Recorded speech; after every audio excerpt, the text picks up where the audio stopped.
तस्मै न विभासितोऽयमतुलो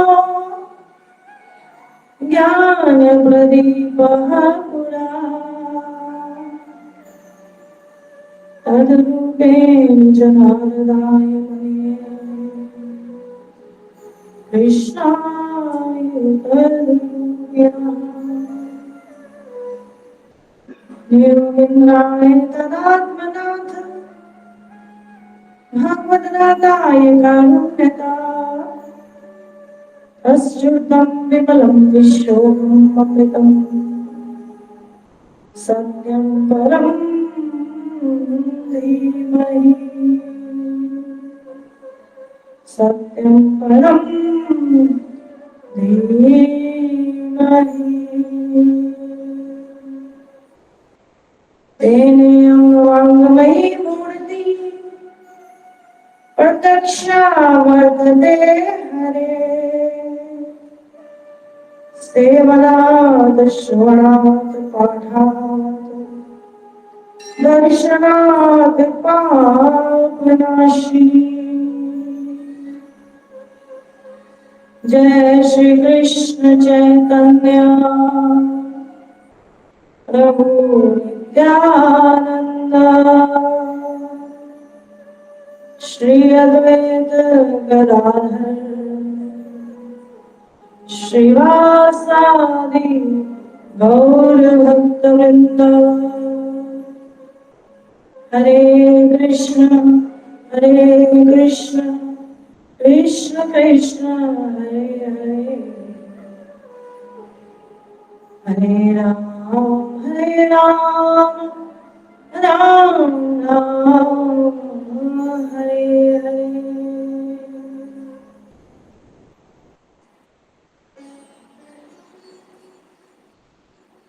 श्रीमद् भागवत महापुराण आज का प्रवचन श्रीमद् भागवत से होगा।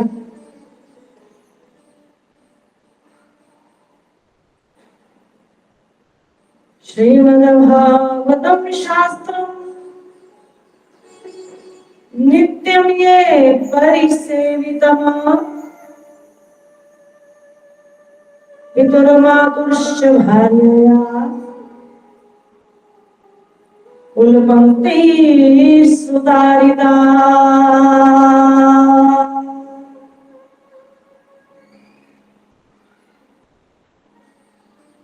पितृपक्ष के उपलक्ष्य में आज का गीता भागवत सत्संग आयोजित हुआ है जीबीपीएस भक्तवृंद सुल्ताना के द्वारा।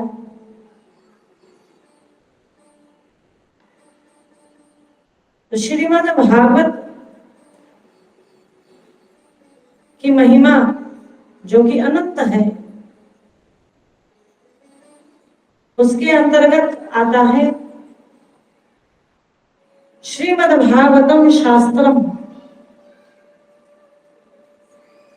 श्रीमद् भागवत शास्त्र महापुराण ग्रंथ जो कि साक्षात भगवान की मूर्ति है,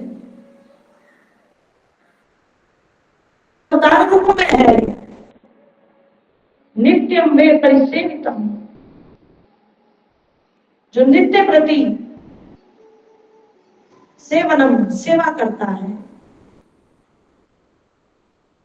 भागवत की अनेक प्रकार की सेवा है। जब भागवत प्रवचन आपके शहर में होता है तो भागवत पर माल्यार्पण करना भी सेवा है,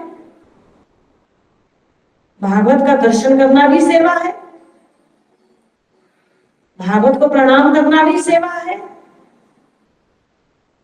बोले हरे कृष्ण। भागवत के कार्यक्रम में श्रोताओं को आमंत्रित करना, भक्तों को बुलावा देना, यह भी सेवा है। भागवत सत्संग में, कथा में, प्रवचन में कार्यक्रम आयोजित करना, व्यवस्था करना, प्रबंधन करना, प्रसाद वितरण करना, स्टेज लगवाना, खड़े होकर, ये भी सेवा है, भागवत की सेवा। परंतु भागवत की सबसे बड़ी सेवा क्या? श्रवणम, भागवत श्रवण करना, कानों के माध्यम से भागवत का श्रवण करना, भागवत की सर्वश्रेष्ठ सेवा, सबसे बड़ी सेवा।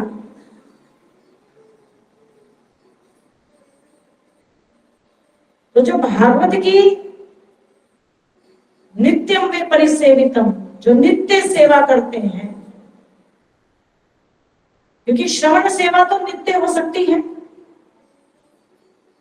माल्यार्पण सेवा तो तभी होगी ना जब भागवत विराजित होगी। कार्यक्रम संबंधित सेवाएं तो तभी होगी ना जब वही कार्यक्रम आएगा। किंतु जो श्रवण सेवा है यह नित्य हो सकती है, नित्य की जा सकती है। बोले हरे कृष्ण। तो भागवत की जो नित्य सेवा करता है, श्रवण करता है, भागवत का पाठ करता है, पाठ करना भी सेवा है। जैसे चतुश्लोकी भागवत का पाठ करना प्रतिदिन भक्त करते हैं, नित्य सेवा भागवत की। चतुश्लोकी भागवत का पाठ करने से संपूर्ण भागवत जो कि 18,000 श्लोकों में है उसका फल मिलता है, क्योंकि चतुश्लोकी भागवत भागवत का बीज है। और भागवत के तो एक श्लोक का पाठ करने से ही समस्त पुराणों का फल मिल जाता है, ऐसी महिमा भी लिखी है भागवत की। तो नित्यम ये परिसेवितम, जो नित्य सेवा करता है। कौन सी सेवा? सबसे बड़ी सेवा श्रवण, कानों से श्रवण, जो कि नित्य की जा सकती है।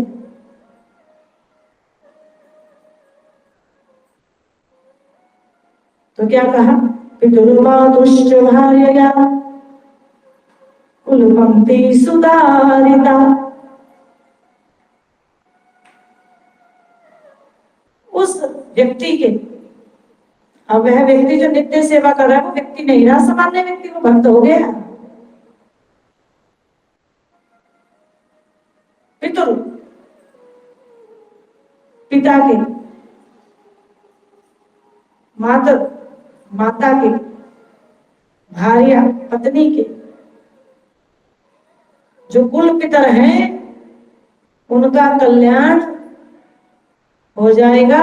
अब उस भक्त को पितरों के कल्याण की कोई चिंता नहीं करनी चाहिए, स्वतः ही हो जाएगा कल्याण।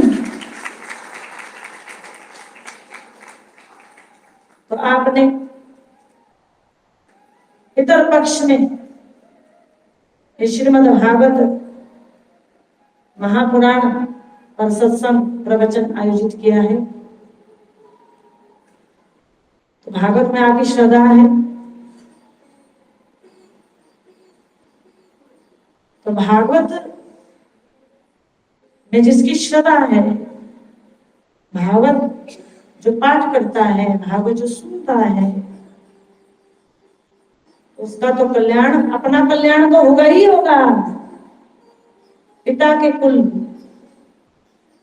जो पूर्वज हैं पिता के और माता के, क्योंकि माता और पिता से ही तो इस शरीर का जन्म हुआ। तो माता के कुल, माता के पूर्वज, मामा नाना आदि, और पिता के दादा परदादा आदि पितर, और पत्नी का कुल, पत्नी लिखा तो पति का कुल भी। बोले हरे कृष्ण। यानी कि आने वाला भी।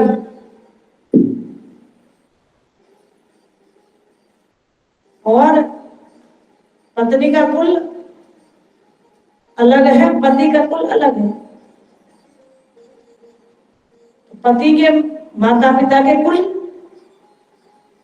और पत्नी के भी माता पिता के पूर्वज का कल्याण हो जाता है। और आने वाले जो वंशज हैं उनको भागवत की कृपा स्वरूप भक्ति मिलती है। तो इतनी भारी भागवत की महिमा है। हरे कृष्ण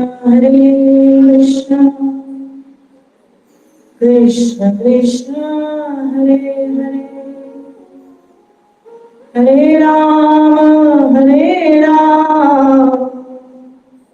राम राम हरे हरे।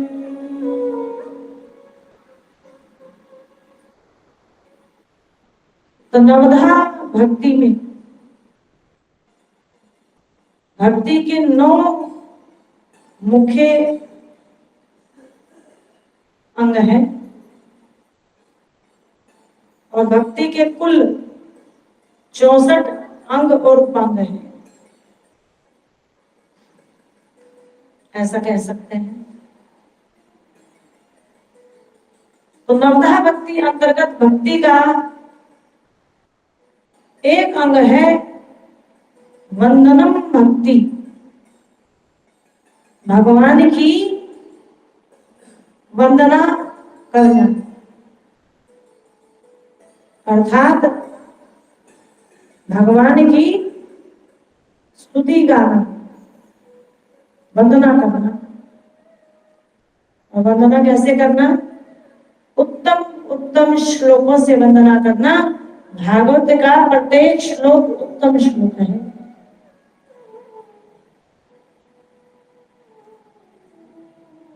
और उन श्लोकों में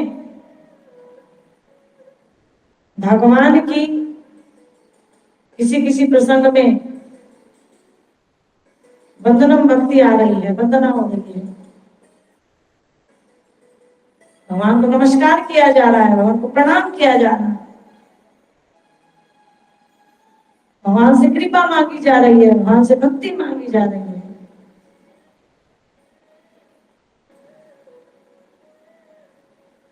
तो भागवत में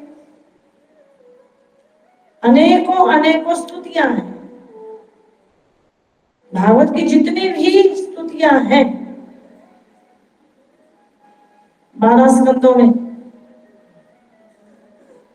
तो सभी स्तुतियां भागवत की वंदनम भक्ति में ही आती हैं, क्योंकि उन स्तुतियों में भगवान के नाम रूप गुण लीला का वर्णन है। भगवान को नमस्कार किया जा रहा है, भगवान को प्रणाम किया जा रहा है, भगवान से भक्ति की याचना की जाती है। तो आज का प्रवचन भागवत की स्तुति से, आज का प्रवचन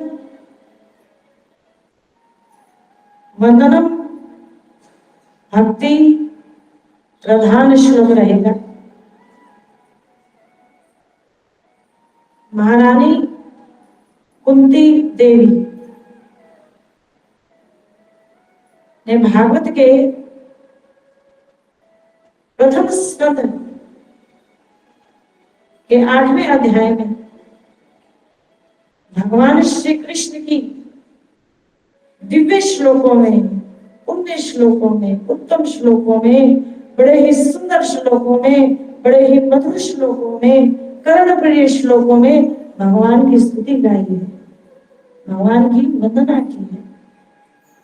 आज का प्रवचन महारानी कुंती देवी की स्तुति से। तो कुंती देवी की स्तुति भागवत में सबसे पहली स्तुति है। अनेकों अनेकों स्तुतियां हैं। जैसे भागवत के पहले स्कंद में 9वें अध्याय में श्री भीष्म पितामह की स्तुति आती है।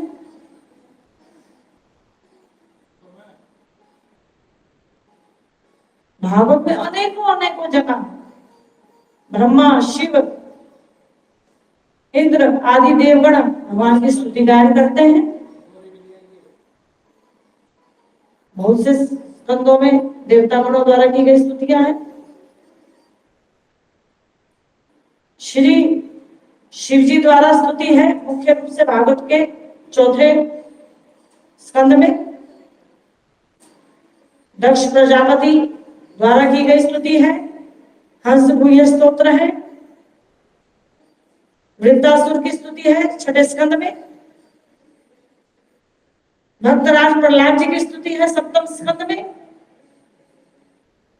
श्री गजेंद्र स्तुति है 8वें स्कंद में। अम्बरीश जी द्वारा की गई स्तुति है भागवत के 9वें स्कंद में।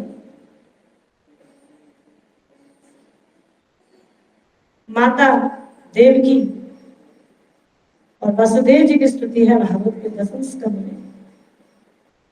नल कुबेर मणिग्रीव की स्तुति भी भागवत के 10वें स्कंद में है। भागवत के 10वें स्कंद में तो अनेकों अनेकों स्तुतियां हैं। जब कालिया नाग का दमन हुआ तो नाग पत्नियों ने स्तुति गाई भगवान की। अक्रूर जी ने स्तुति गाई, मुचुकुंद ने स्तुति गाई। तो भागवत में अनेकों अनेकों स्तुतियां हैं।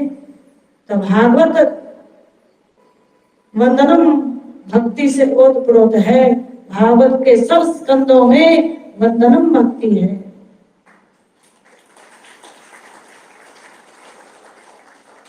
तो आज का प्रवचन वंदनम भक्ति से महारानी कुंती देवी की स्तुति, जो भागवत की प्रथम स्तुति है, उस स्तुति से ही आज का प्रवचन रहेगा। हरे कृष्णा कृष्ण कृष्ण हरे हरे, हरे राम राम राम हरे हरे।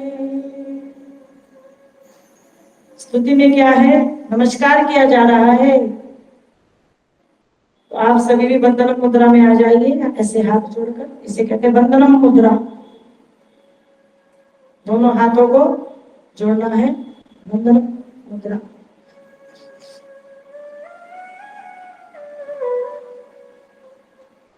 भागवत के प्रथम स्कंद के 8वें अध्याय का 18 नंबर श्लोक। महारानी कुंती देवी परम ब्रह्म परमेश्वर श्री कृष्ण की स्तुति कर रही हैं। स्तुति तो अनेक श्लोकों में है। तो स्तुति का पहला श्लोक,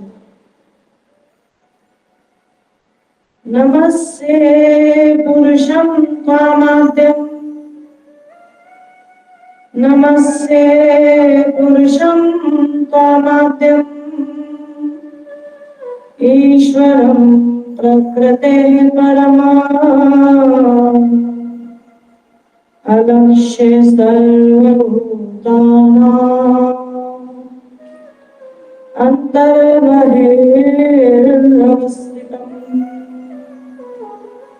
अलक्ष्यं सर्वभूतानां, अन्तर्बहिर्वस्थितम्।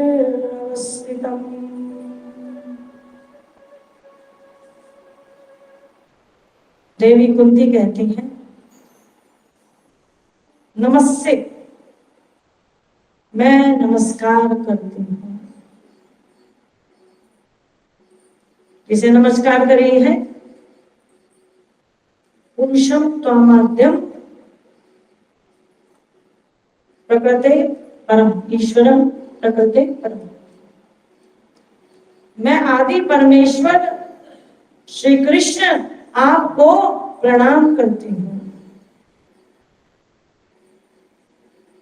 आप माया से परे हैं, आप त्रिगुणातीत हैं, माया नियंता है,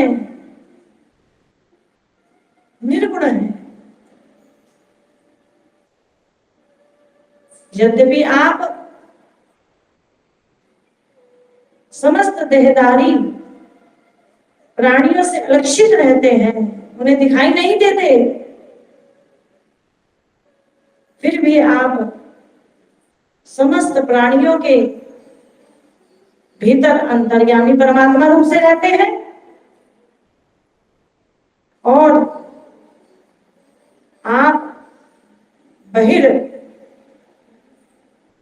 बाहर भी रहते हैं घट घट व्यापी रूप में, और आप अपने परम धाम में भी सदैव विराजित रहते हैं। बोले हरे कृष्ण।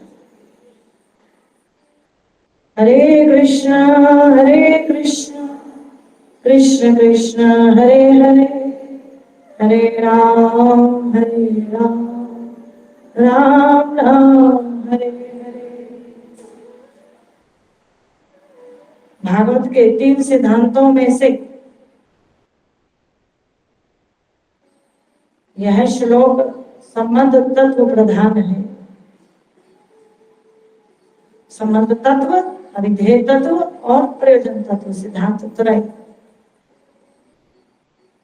यह श्लोक संबंध तत्व प्रधान है, इसमें संबंध तत्व का निरूपण हो रहा है।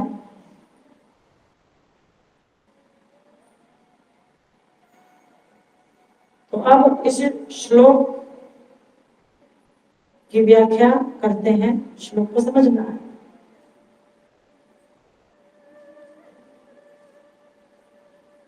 जब महाभारत का युद्ध समाप्त हो गया, पांडव विजयी हुए,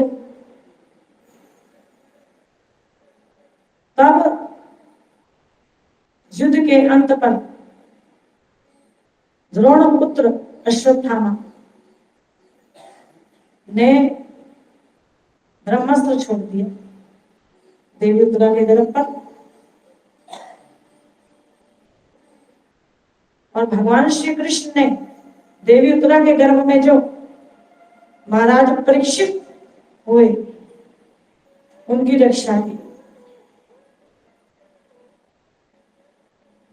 भगवान श्री कृष्ण रथ पर सवार होकर कुरुक्षेत्र से द्वारका की ओर प्रस्थान करने ही वाले थे। रथ आ चुका था, रथ के सारथी दारूक तैयार थे। श्री कृष्ण जो कि संबंध में देवी कुंती के भतीजे लगते हैं, तो वह रथ पर सवार होकर जा ही रहे थे कि तभी माता उत्तरा आई और श्री कृष्ण ने अश्वत्थामा के ब्रह्मास्त्र से परीक्षित जी की रक्षा की, जो कि उत्तरा के गर्भ में थे। उत्तरा के गर्भ की रक्षा हुई। अब परीक्षित जी की रक्षा हुई। अब देवी कुंती जो कि भगवान के प्रति अपना वात्सल्य भाव रखती हैं, क्योंकि भतीजे है ना,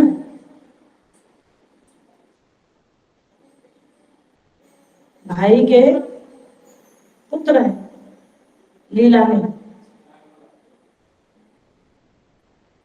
बोले हरे कृष्ण। तो भगवान के प्रति वात्सल्य भाव रखती हैं। किंतु जैसे ही भगवान श्री कृष्ण ने देवी उत्तरा के गर्भ की रक्षा की, तो देवी कुंती अपना वात्सल्य भाव भूल गई, भक्त भाव में आ गई और भगवान की वंदना करने लगी, स्तुति करने लगी, प्रणाम करने लगी। सामान्यता क्या नियम है समाज का कि छोटे बड़ों को प्रणाम करते हैं, नमस्कार करते हैं, उनका आशीर्वाद देते हैं। तो देवी कुंती आयु में बड़ी हैं, बुआ है श्री कृष्ण की।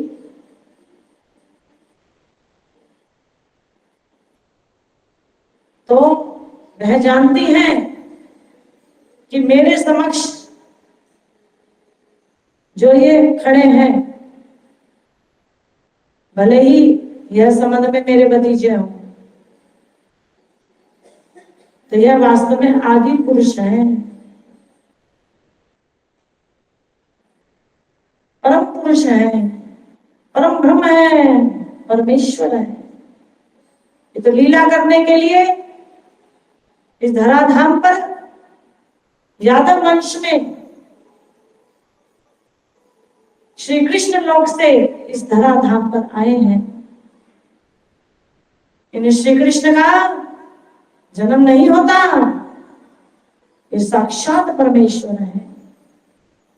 तो साक्षात परम ब्रह्म, साक्षात निर्गुण हरि रूप में देवी कुंती भगवान की वंदना करने लगी, घटघट व्यापी श्री हरि की वंदना गाने लगी, अंतर्यामी परमात्मा श्री हरि की वंदना गाने लगी, वंदना करने लगी। नमस्ते पुरुषम चाद्यम, नमस्ते, मैं नमस्कार करती हूँ, मैं प्रणाम करती हूँ, मैं वंदना करती हूँ। पुरुषम च आद्यम, किसकी स्तुति करने लगी? आद्यम, आदि पुरुष, ईश्वरम, आदि पुरुष परमेश्वर को मैं प्रणाम करती हूँ। वह प्रणाम अपने भतीजे को नहीं किया,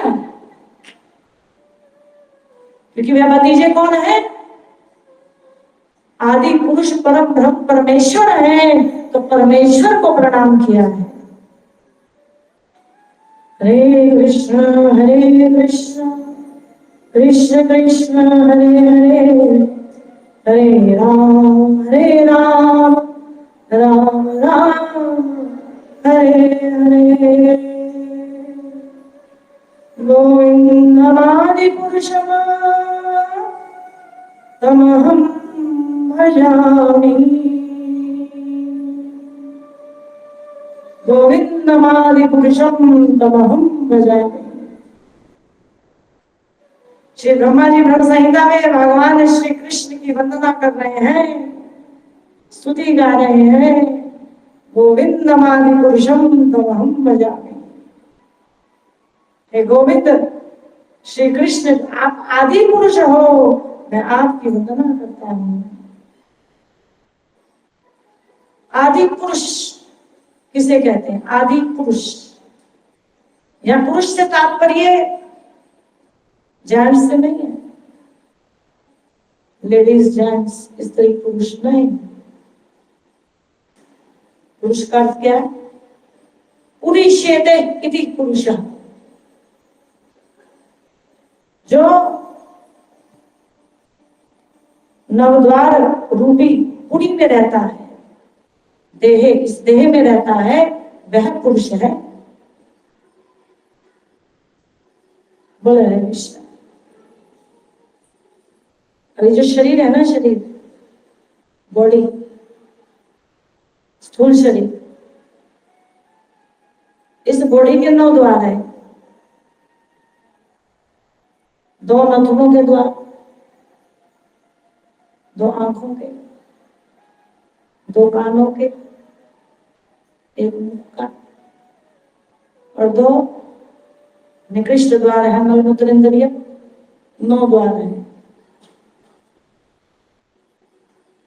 तो जो इस शरीर में वास करता है इति पुरुष, वह पुरुष है। बोले हरे कृष्ण। अब इस शरीर में 2 पुरुष वास करते हैं। तो कौन से पुरुष की बात हो रही है? आदि पुरुष। पहले पुरुष शब्द को समझना, फिर आदि पुरुष को समझना। एक पुरुष है आत्मा और एक पुरुष है परमेश्वर। बोले हरे कृष्ण। अब आत्मा भी 2 प्रकार की है। भगवत गीता के 15वें अध्याय में आता है, द्वामिमो पुरुषो लोके क्षर एव च क्षरः सर्वाणि भूतानि कूटस्थोऽक्षर उच्यते। कूटस्थोऽक्षर उच्यते। भगवत गीता अध्याय 15 श्लोक संख्या 16। 2 प्रकार के पुरुष हैं, एक क्षर एक अक्षर। आत्मा की बात कर रही है, पहले पुरुष से तात्पर्य आत्मा लेना, फिर पुरुष का दूसरा अर्थ परमात्मा परमेश्वर। 2 प्रकार के आत्माएं हैं, एक क्षर एक अक्षर। क्षर च अक्षर एव च। क्षर पुरुष अर्थात नित्य बद्ध जीव, हम जैसे बंधे, जन्म मरण के चक्कर में जो बंधे। दूसरा है अक्षर पुरुष, नित्य मुक्त जीव, जो इस जन्म मरण के चक्कर में कभी आए ही नहीं, सदा सदा भगवान के धाम में। और जो नित्य बद्ध जीव है वो सदा सदा इस जन्म मरण के चक्कर में। तो जो इस संसार में जीव है, जीव की बात हो रही है, मनुष्य मनुष्य की नहीं। 84 लाख प्रकार के प्राणी हैं पूरे ब्रह्मांड में। तो 84 लाख प्रकार के प्राणी, जिनमें वनस्पतियां, जलचर, आकाश में विचरने वाले पक्षी, पशु, स्थावर जंगम आ गए। तो सभी के भीतर आत्मा है जिसे क्षर पुरुष कहा गया।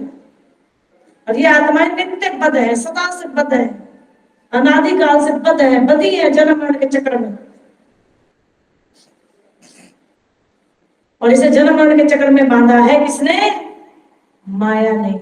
भगवान की बहिरंगा शक्ति माया ने बांधा है। और दूसरे प्रकार के जीव ऐसे हैं जो माया के चक्कर में आए ही नहीं, जो भगवान के धाम में है। तो वह नित्य मुक्त जीव, उन्हें अक्षर पुरुष कहा गया। बोला हरे कृष्ण। और जो जीव यहां पहले तो बद्ध है, फिर भक्ति करेंगे, तो भक्ति करके जन्म मरण के चक्कर से मुक्त हो जाएंगे, तो कहां चले जाएंगे? परम धाम, भगवान के धाम। तो वह कौन से जीव हो जाएंगे? बद्ध तो नहीं रहे, नित्य मुक्त भी नहीं होंगे, तो वह साधन सिद्ध जीव हो जाएंगे। अब इससे आगे भगवान श्री कृष्ण भगवद गीता के 15वें अध्याय के 17 नंबर श्लोक में कहते हैं, उत्तम पुरुषस्तु अन्य परमात्मा इति उदाहृता यह लोकत्रयम् आविश्य विभर्तिरव्य ईश्वरः। इन दोनों से परे नित्य बद्ध पुरुष और नित्य मुक्त पुरुष, इन दोनों से परे एक उत्तम पुरुष भी है, श्रेष्ठ पुरुष भी है, जो 3 गुणों से परे है। परमात्मा इति उदाहृता, जो परमात्मा है, जो विनाशी है, जो ये जड़ देह धारण नहीं करता, जिसकी देह सच्चिदानंद है, जो अजर अमर अविनाशी है, अगर वह श्री कृष्ण लोक से आध्यात्मिक जगत से इस धराधाम पर आता भी है, परमेश्वर या भगवत रूप कोई, तो उसकी देह अविनाशी है, जड़ देह पंचभौतिक देह मैं धारण नहीं करता, तो वह है उत्तम पुरुष। हरे कृष्ण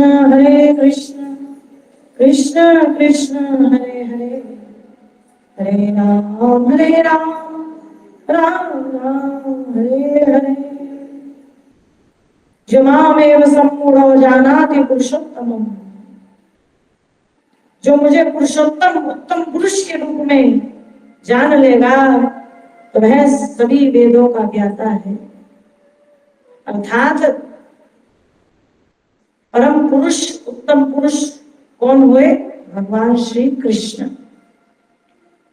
तो इस देह में नव द्वारे पूरे देह, इस देह में आत्मा भी है और परमात्मा भी है, दो है। आत्मा स्वयं परमात्मा नहीं है, वे आत्मा परमात्मा एक है, नहीं, दो है। मुंडक उपनिषद में बताया गया कि शरीर को मान लीजिए वृक्ष और हृदय को मान लीजिए डाल। एक डाली होती ना, अब डाली पर पक्षी बैठते हैं, तो शरीर रूपी हृदय की डाल पर दो पक्षी हैं, एक नहीं है अंदर, दो है। एक है आत्मा रूपी पक्षी क्षर पुरुष, और एक है उत्तम पुरुष परमेश्वर परमात्मा, जिसे अंतर्यामी परमात्मा भी कहते हैं। आप जगदीश्वर की आरती में गाते हैं ना, तुम पूर्ण परमात्मा तुम अंतर्यामी, तुम अंतर्यामी, पार ब्रह्म परमेश्वर,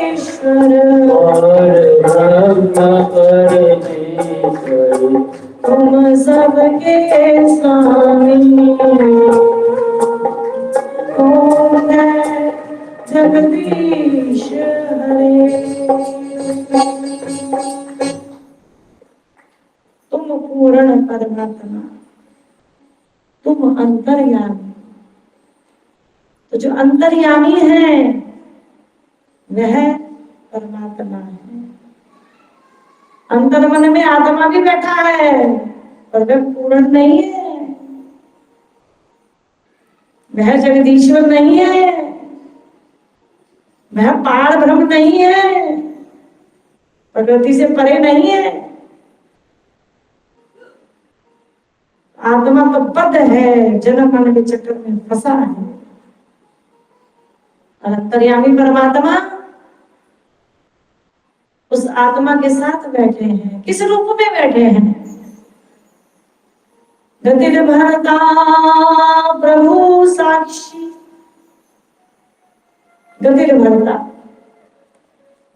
प्रभु साक्षी। भगवान श्री कृष्ण कहते हैं कि मैं साक्षी भाव से बैठा हूं। साक्षी है भगवान। किसके साक्षी? हमारे कर्मों के साक्षी। जीवात्मा जो कर्म करता है, अच्छे व बुरे कर्म, उस कर्मों को परमात्मा देख रहे हैं, वॉच कर रहे हैं, और फिर कर्मों के अनुरूप भगवान फल देते हैं। श्रीमद् भगवद गीता अध्याय 13 श्लोक संख्या 23 में भी भगवान कहते हैं उपद्रष्टानुमन्ता च भर्ता भोक्ता महेश्वर परमात्मेति चापि युक्तो देहे अस्मिन् पुरुषः परा। इस देह में एक पुरुष है जो दृष्टा है, जो देख रहा है, अनुमंता है, जो अनुमोदन कर रहा है। तो एक पुरुष आत्मा और एक उत्तम पुरुष परमात्मा। तो देवी कुंती ने कहा नमस्ते पुरुषम च आद्यम। पुरुष शब्द का समझ में आ गया? किस किस की समझ में आ गया? ऐसे हाथ खड़ा करेंगे। आद्यम, अब कहा आप आदि पुरुष हैं। गोविंदम आदि पुरुषम, ब्रह्मा जी भी कह रहे हैं हम आदि पुरुष हैं।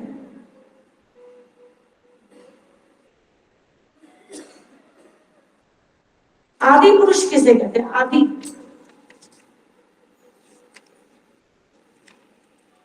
जो सबका मूल है, जो सबका मूल है, जो सबका कारण है। बोले हरे कृष्ण कृष्ण कृष्ण कृष्ण हरे हरे, हरे राम राम राम हरे हरे। जो जगत का भी कारण है, जो जीवात्मा का भी कारण है, जो देवी देवताओं का भी कारण है, जो भौतिक जगत का भी कारण है, जो आध्यात्मिक जगत का भी कारण है, किंतु उसका कोई कारण नहीं है। वह स्वयं अनादि है, जो शाश्वत है, जो नित्य है, जो सनातन है। अगर भगवान का कारण खोजने लगोगे कि भगवान कहां से आए, तो नहीं पता लगा सकते। और यदि संसार में किसी का भी कारण खोजने बैठोगे शास्त्रों से, एक तो अपनी बुद्धि से खोजने बैठ गए, अपनी बुद्धि से भगवान तक नहीं पहुंच सकते। भगवान तक अगर पहुंचना है तो शास्त्रों की शरण में जाना पड़ेगा। तो अगर किसी का भी कारण खोजने बैठ जाओ भगवान के अतिरिक्त, चाहे भगवान के भक्तों का कारण खोजने बैठ जाओ, चाहे देवी देवताओं का कारण खोजने बैठ जाओ, चाहे जगत का कारण खोजने बैठ जाओ, चाहे अपना कारण खोजने बैठ जाओ, इस संसार में घर का, धन संपत्ति का, किसी का भी कारण खोजने बैठ जाओ, तो सभी के अंततः कारण एक है। वह दो नहीं, वह अनेक नहीं, वह एक है जो स्वयं अनादि है किंतु सभी का आदि है, सभी का मूल है। तो वो एक है, इसीलिए कहा गया अद्वय ज्ञान तत्व, अर्थात सच्चिदानंद परम ब्रह्म परमेश्वर आदि पुरुष श्री कृष्ण। उन आदि पुरुष श्री कृष्ण जो सबके कारण है, उनकी वंदना, उनकी स्तुति देवी कुंती ने की है। नमस्ते पुरुषम चाद्यम ईश्वरः प्रकृते परम। ईश्वर प्रकृते परम, ये आदि पुरुष श्री कृष्ण ईश्वरों के भी ईश्वर, सर्वेश्वरेश्वर हैं। सर्वेश्वरेश्वर, जितने भी ईश्वर हैं, जितने भी महेश्वर हैं, और ईश्वरों के जो महेश्वरों से ऊपर है भगवान रूप, भगवत रूप, उन भगवत रूपों के भी रूप, स्वयं रूप, एक रूप श्री कृष्ण है, परमेश्वर श्री कृष्ण। तुम्हें सर्वेश्वरेश्वर ब्रजेंद्र कुमार, तुम्हें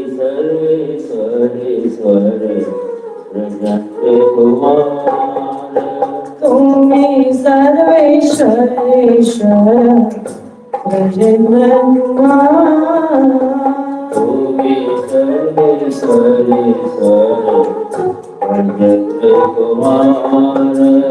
तुम्हें सर्वेश्वरेश्वर, हे श्री कृष्ण आप सब ईश्वरों के ईश्वर हैं, और जो सब ईश्वरों का ईश्वर होता है उसे क्या कहते हैं?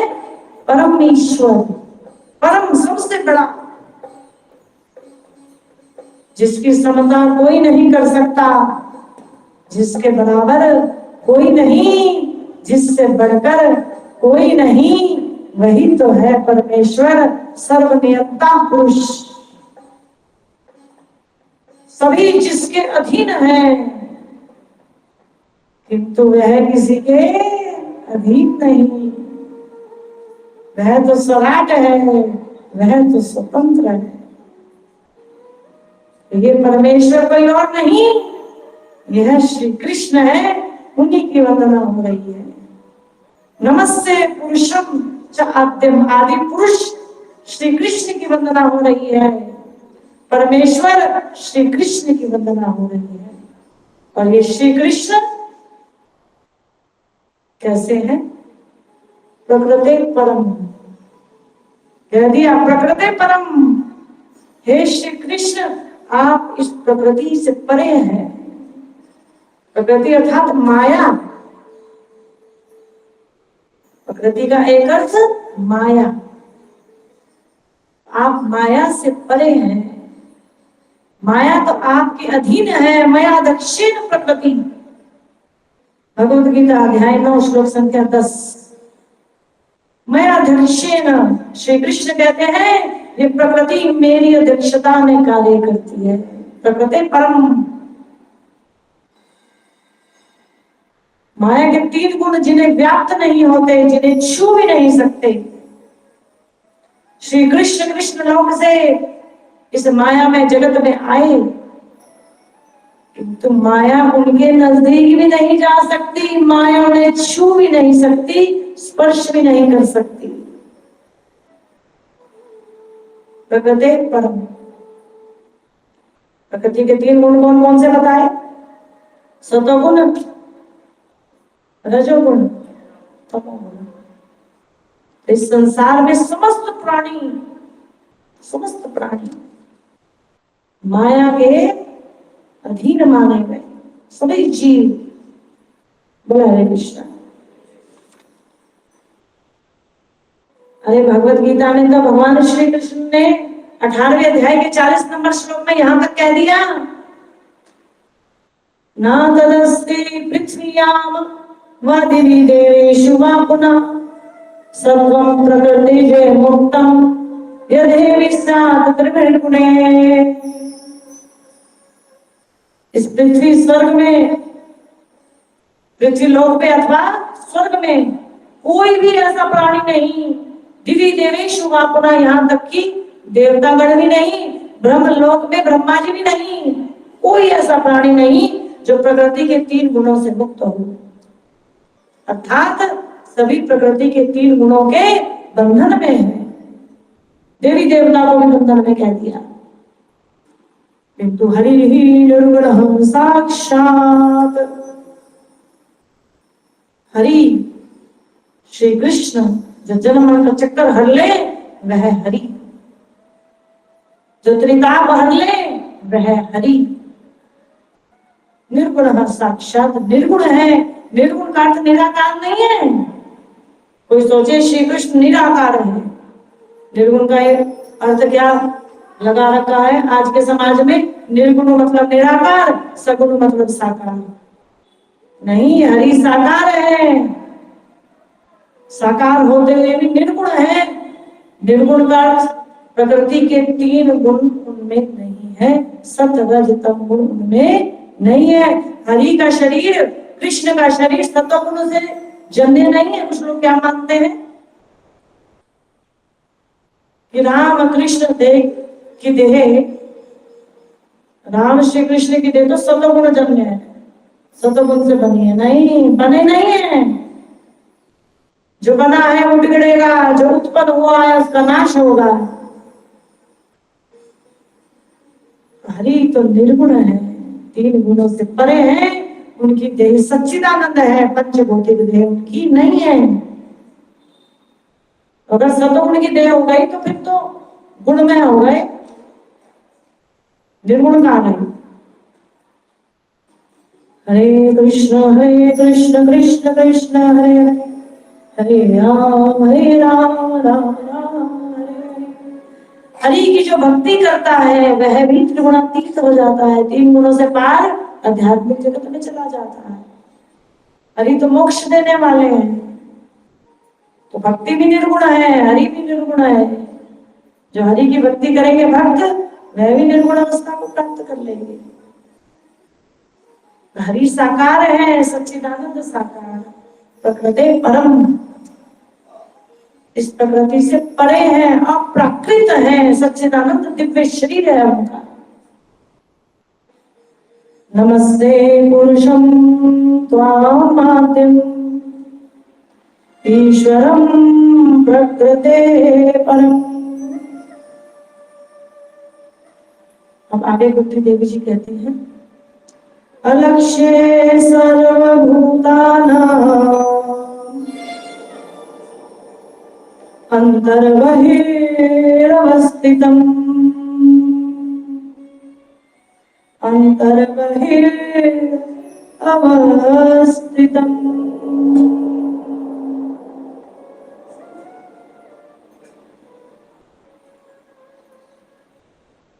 देवी कुंती ने भगवान श्री कृष्ण को घटघट व्यापी, अंतर्यामी रूप में स्वीकार कर लिया है, मान लिया है। देवी कुंती कोई जीव नहीं है, भगवान की परिकर है, द्वारका धाम से आई है। धरती पर वात्सल्य भाव की लीला कर रही थी, किंतु जैसे ही श्री कृष्ण की भगवत्ता देखी तो वात्सल्य भाव को भूल गई है कि मैं बड़ी हूं, मैं बुआ हूं, भक्त भाव में आ गई है। द्वारका के परिकर की यह विशेषता है।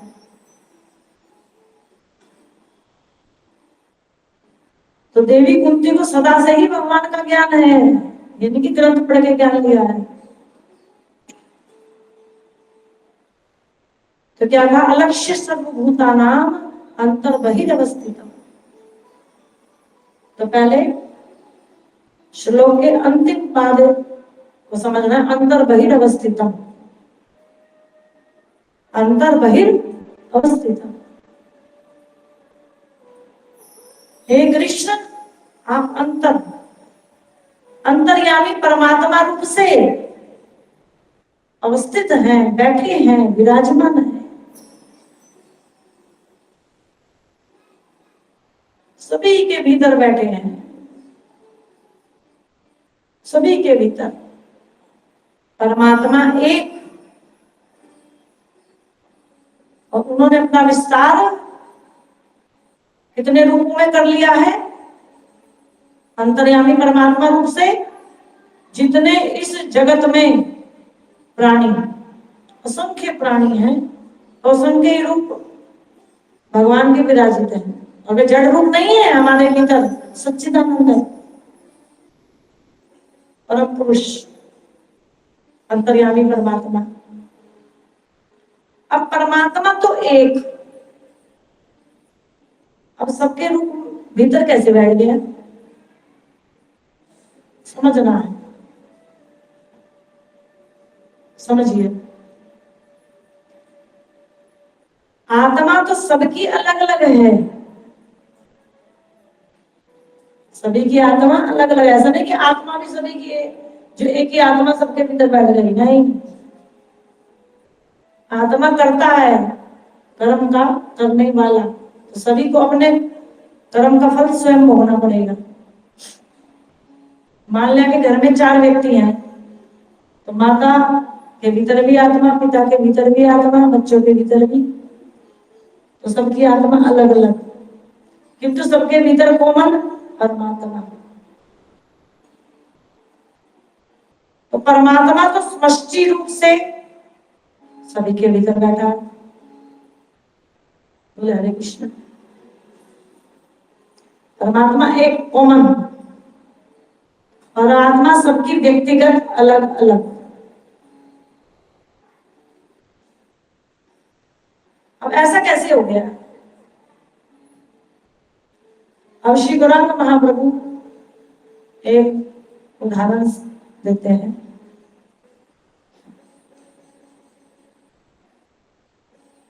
कि आकाश में सूरज है या चंद्रमा है, एक एक है ना, सूरज भी एक, चंद्रमा भी एक।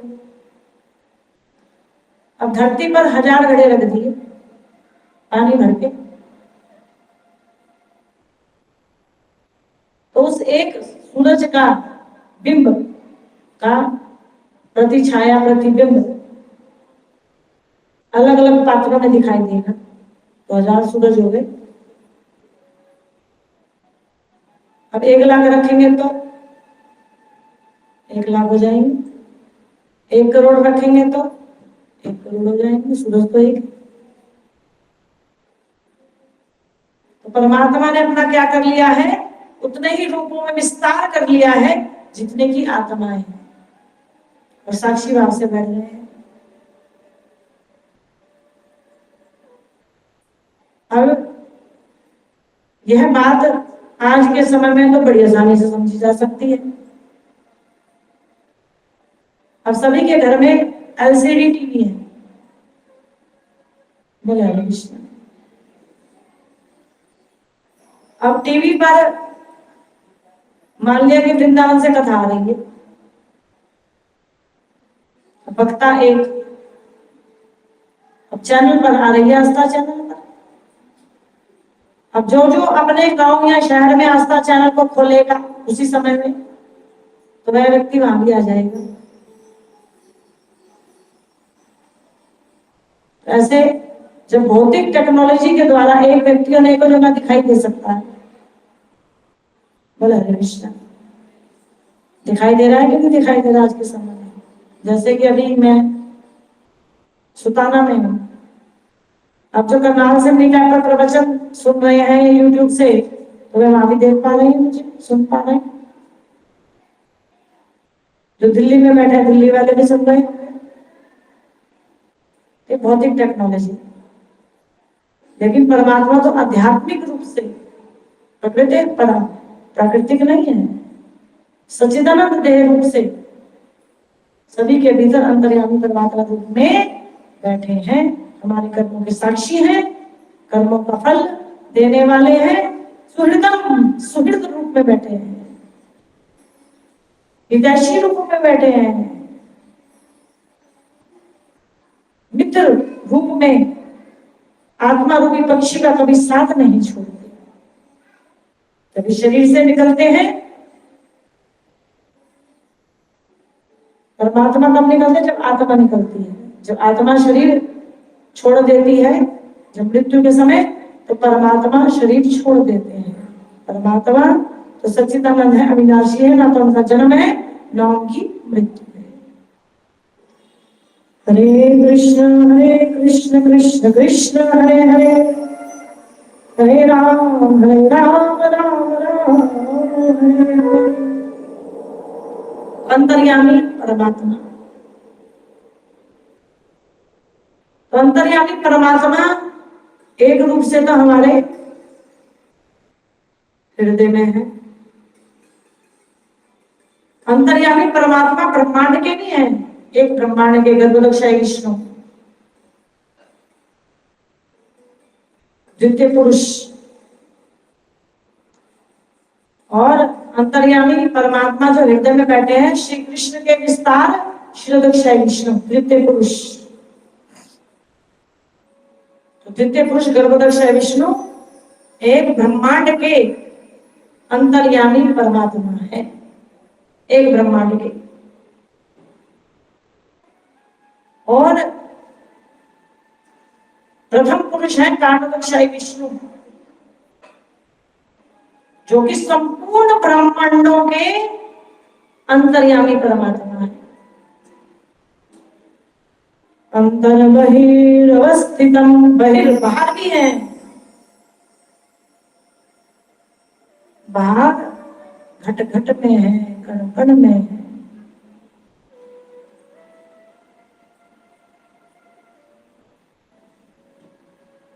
कण कण में है।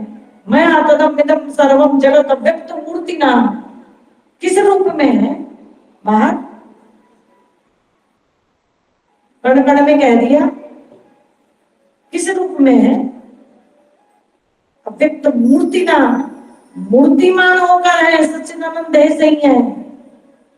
ऐसा नहीं कि निराकार है, हम दिखाई नहीं दे रहे तो लोग सोचते हैं निराकार होंगे।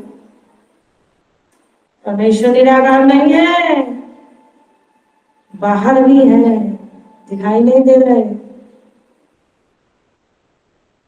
अब पृथ्वी रूपी जो जड़ तत्व है, क्या उसमें भी है?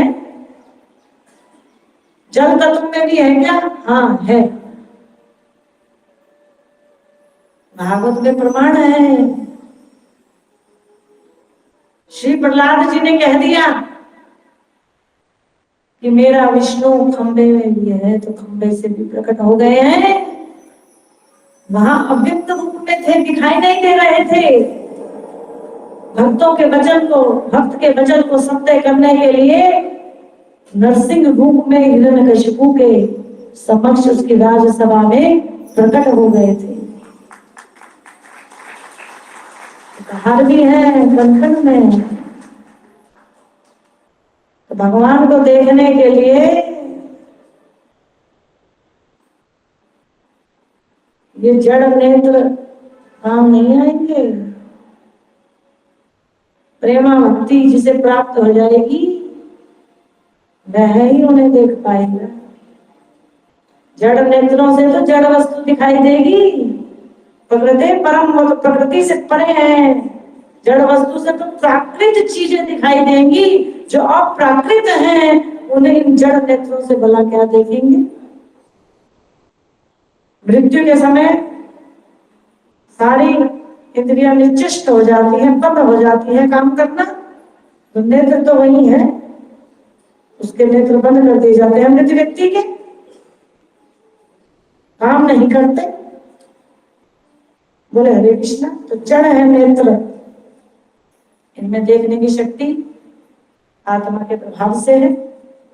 और यदि परमात्मा को देखना है तो भक्ति की आंखों से देखना पड़ेगा, प्रेमा भक्ति।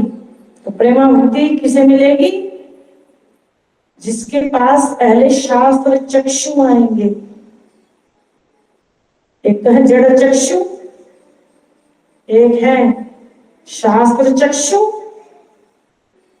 और एक है जब प्रेम रूपी अंजन चक्षुओं में लग जाएगा, कृष्ण प्रेम जिसे मिल जाएगा, जो साधना भक्ति करेंगे अंतःकरण शुद्ध हो जाएगा जिसका, तो उसे प्रेमा भक्ति मिलेगी, तो वह भगवान के दर्शन कर पाएगा। सोचे अभी दर्शन हो जाएंगे, कहां से दर्शन हो जाएंगे? भक्ति करी नहीं, शुरुआत करी नहीं साधना भक्ति की, और बात करते हैं दर्शनों। वैसे दर्शन करना भी भक्ति है। वृंदावन में जब जाते हैं दर्शन करना, तो वो श्री विग्रह दर्शन हो रहा है। भगवान के रूप का क्या कर रहे हैं? श्री विग्रह रूप में दर्शन कर रहे हैं। आंखों से दर्शन करना भी भक्ति में आता है। तो जब हम भगवान को देखते हैं, उनके रूप सौंदर्य को देखते हैं, तो वह भी भक्ति है, नेत्रों से भगवान की सेवा। तो जिसके पास शास्त्र चक्षु होंगे,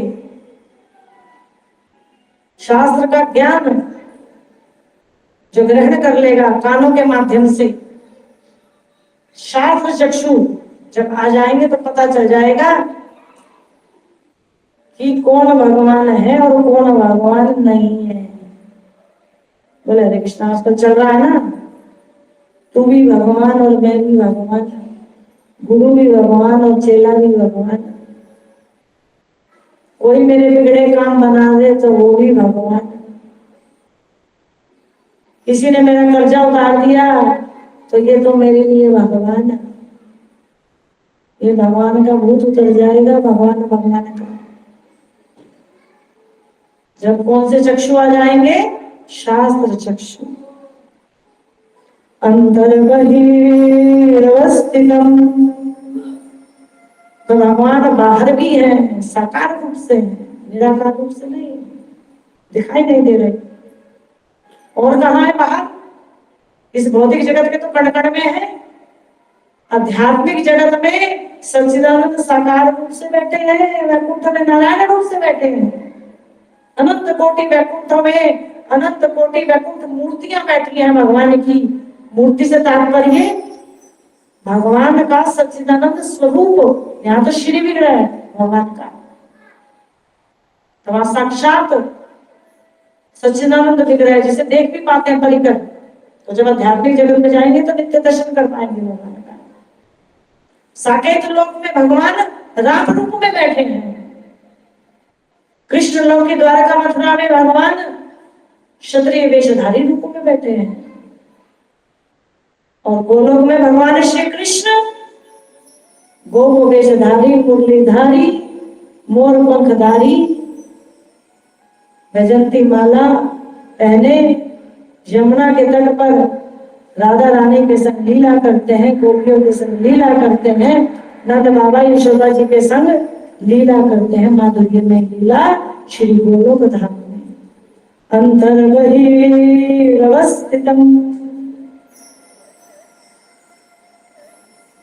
अब दूसरी लाइन का पहला पद, अलक्ष्य सर्वभूतानां, अलक्ष्य सर्वभूतानां, आप अलक्षित हैं। इस संसार में जो प्राणी है ना, वे आपको नहीं देख सकते, किंतु अवतार काल के समय भगवान सभी को दिखाई देते हैं। बोला अवतार काल के समय तो भगवान दिखाई दे देते हैं अपनी चिंतन शक्ति के द्वारा, योग माया के द्वारा, किंतु जब भगवान अपने धाम चले जाते हैं अलक्ष्य सर्वभूतानां, तो किसी को दिखाई नहीं देते, और जो प्रेमा भक्ति प्राप्त कर लेगा तो उन्हें दिखाई देते हैं। बोला हरे कृष्ण।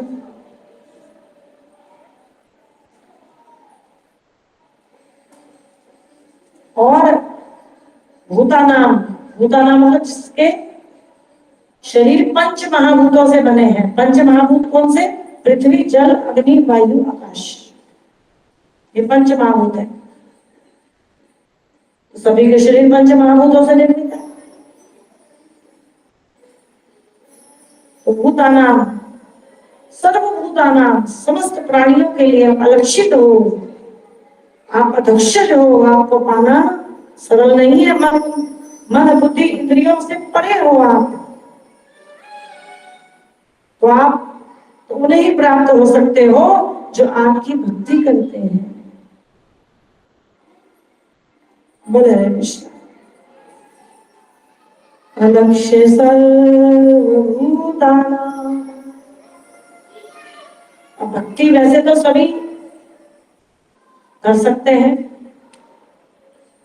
किंतु विशेषतः भक्ति करने का सुअवसर भगवान ने मनुष्यों को प्रदान किया है। ये मानव शरीर मिला ही किस लिए है? भक्ति के लिए मिला है। तो जो भक्ति करेगा वह परम पुरुष, आदि पुरुष परमेश्वर को प्राप्त कर लेगा।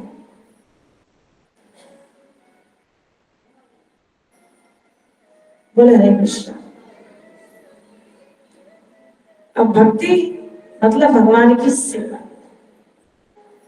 अब साक्षात भाव से सेवा तो भगवान के धाम में मिलेगी जब वो लोग धाम में चले जाएंगे। अब यहां सेवा कैसे करें? भगवान की सेवा करें नाम जप के द्वारा, भगवान की सेवा करें नाम कीर्तन के द्वारा, भगवान की सेवा करें एकादशी के द्वारा, भगवान की सेवा करें प्रणाम के द्वारा, भगवान की सेवा करें वंदनम स्तुतियों के द्वारा, गायन के द्वारा, वंदना के द्वारा।